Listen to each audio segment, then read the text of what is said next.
স্বাগত জানাচ্ছি বিশ্ব সংবাদে। চলুন দেখে আসি আজকের গুরুত্বপূর্ণ হেডলাইনগুলি।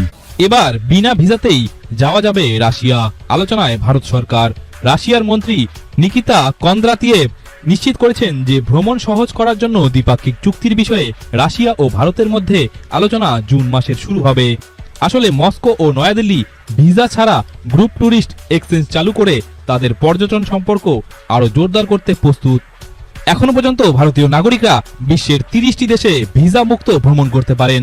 এর মধ্যে রয়েছে নেপাল, ভুটান, ইন্দোনেশিয়া, কাতার, মালদ্বীপ, Macau, Mauritius, British Virgin Island, Dominica, Oman, Thailand, Trinidad and টোবাগোর মতো দেশগুলি। দক্ষিণ আফ্রিকার কেপটাউন সমুদ্র উপকূলের নৌকাডুবির ঘটনায় সাগরে নিখোঁজ 11 জেলে সন্ধানে তল্লাশি ও উদ্ধার অভিযান চলছে বলে জানা গিয়েছে।